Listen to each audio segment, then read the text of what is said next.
మరి గాడిద విషయంలోనే దేవుడు న్యాయం చేస్తే మనిషి విషయంలో న్యాయం చేయడా? చేస్తాను. దూత నేను కనబడ్డాను కాబట్టి అది ముందుకి నడవలేకపోతుంది. ఇప్పుడు ఎప్పుడైతే బిలాముకి దూత కనబడిందో సాష్టాంగ నమస్కారం చేశాడు. మేము బొమ్మను కొట్టావు కదా గాడిదని చెప్పు, నదిలి చెడ్డ ఆలోచించండి. క్రియలు చెడ్డవా కాదా మనం గమనించుకోవలసి మనం పరీక్షించుకున్నవి ఉన్నాయి. మనం పరీక్షించుకోకపోతే మరి దేవునికి దూత కూడా న్యాయానికి అన్యాయానికి తేడా ఉన్నది. దేవుడు దూత నీకు వచ్చేసింది. వస్తా రాదా? వచ్చిందా రాలేదా? వచ్చింది. క్రియలు ఎవరో చెడ్డవే. బిలాము కనిపెట్టలేకపోయాడు, బిలాము ప్రార్థన చేయలేకపోయాడు, చెప్పిన మాట విన్నాడు, అవునా కాదని ఖండించుకోలేకపోయాడు. ద్రవ్యాలకు కానీ ఇచ్చిన వస్త్రాలకు కానీ వాళ్ళు పెట్టిన డబ్బులకు కానీ లోపడకూడదు.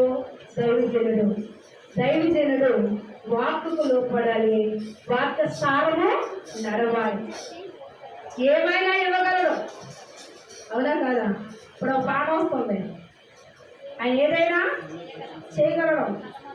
సగవంతం మార్చేది స్థితి ఎలా మార్చగలడు? పేదగొప్పల మీద తీసుకురాగలడు, నిలబెట్టి నేను వాడుకోగలడు. ఎవరెవరైతే అధికారులమని గొప్పగా చెప్పుకున్నారో ఎవరు నేను నిలబెట్టగలడు, వారందరినీ దగ్గర శాస్త్రంగా పడించగలడు. ఆయన చేయగల సమర్థుడు, ఏదైనా చేయగలడు. అందుకే వాక్యం సెలవిస్తుంది. ప్రియులారా, మరొకసారి జ్ఞాపకం చేసుకుంటాము. అలాగే యెహోషువ గ్రంథం 1వ అధ్యాయము 4వ వచనము,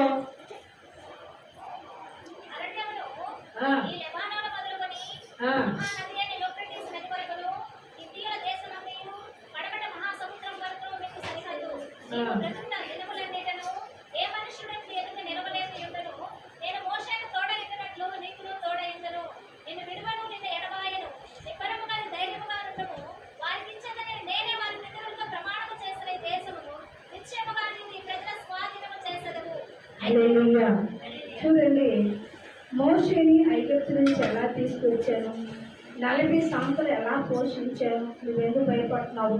నీకు నేను తోడై ఉంటాను, నీ పట్ల ఉండి కార్యాలు చేస్తాను, నీ దగ్గరే ఉంటాను, నేను అన్నీ చెప్తాను, నేను చెప్పి నడిపిస్తాను.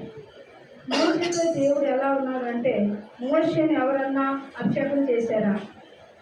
చెప్పండి. దేవుడే అభిషేకం చేస్తాడు.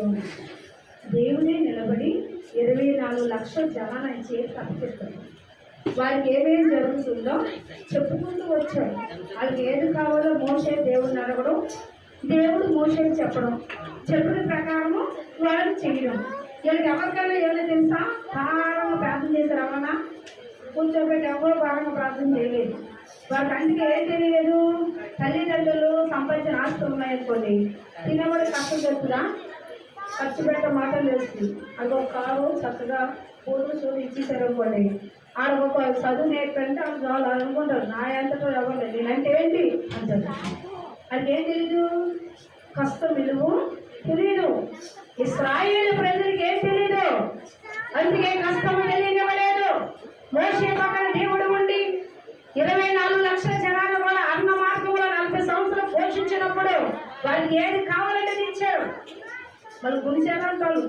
ఎలా గుడిచారు? బీరకాయలు తినము, సోకాయలు తినము, రోజు ఇదే తింటామా? మోషే ఐగుప్తులో ఏం తిన్నాము? ఐగుప్తులో ఉన్నప్పుడు ఎలా ఉన్నారు? మరైతులు పెట్టారు. మనం ఆలోచించాలి. పుట్టింటి గారు కట్టుకోవడం పక్కన లేకపోయినా అత్తరింటికి వచ్చాక సౌందర్యంలో ఉంటే అప్పుడు ఏమంటారు?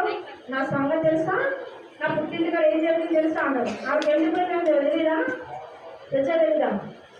మోషే వాగ్దానం కూడా అది. పుట్టింటి వంటి వారు ఇశ్రాయేలు ప్రజలు ఐగుప్తులు ఉన్న కష్టాలు దేవుడు ఎదుగులో వాళ్ళు అప్పచెప్పాడు దేవుడే.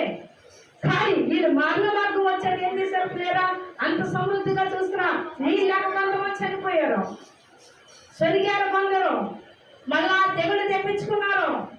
ఎందుకంటే వాక్యం సెలవిస్తుంది, నువ్వు ఏ స్థితిలో నుంచి ఉన్నావో ఆ స్థితి నుంచి నువ్వు మార్పు పొందాలి. ఏ స్థితిలో దేవుడి దగ్గరకు వచ్చావో ఆ స్థితిని ఎంత హెచ్చించినా కూడా ఆ స్థితిని జ్ఞాపకం రావాలి.